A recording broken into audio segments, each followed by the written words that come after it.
রহমানের স্ত্রী ঘরের মধ্যে একা।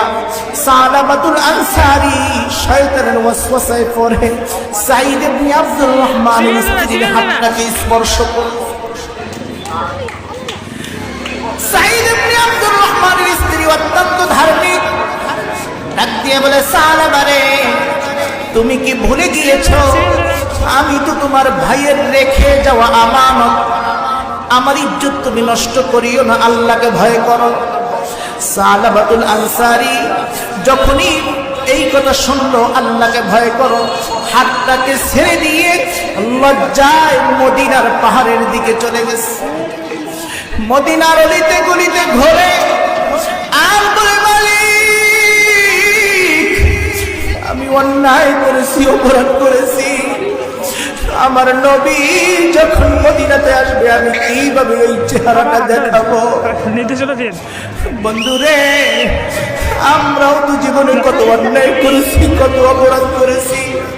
নিজের অন্তরের দিকে যদি একটু তাকাই, শুধুমাত্র একজন মহিলার হাত ধরার অপরাধে মদিনার পাহাড়ের গলিতে গলিতে কান্না করে।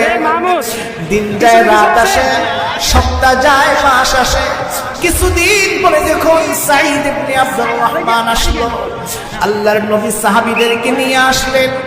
অন্যান্য সাহাবীরা সবাই রাসূলের আদর্শে গড়ব, খুঁজে দেখলেন সালাবাতুল আনসারীকে দেখা যায় না।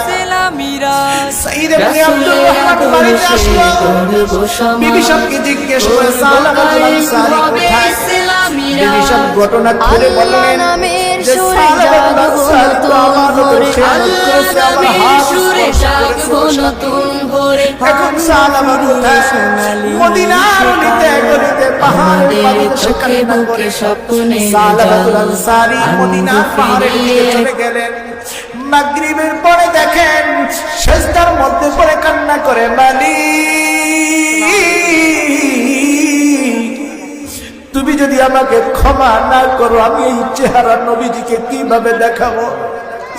ও মালিক, ও প্রভু, আমাকে তুমি ক্ষমা করে দাও, আমি অন্যায় করেছি, আমি অপরাধ করেছি। যুবক বন্ধুরা, সাদা দাড়িওয়ালা বাবাজিরা, মা বোনেরা, ঘটনাটা শুনে নিজেকে একটু দেখেন তো, নিজের আয়নায় নিজেকে একটু মেপে দেখেন তো, আমাদের এই ধরনের কবিরা গুনাহ আসেনি? সালাবাতুল আনসারী মদিনার পাহাড়ের গলিতে গলিতে কান্না করে সাঈদ ইবনে আব্দুর রহমান কাছে গেলেন। সালাবা, চলো চলো নবীজির রওজায় চলো, নবীজির দরবারে চলো।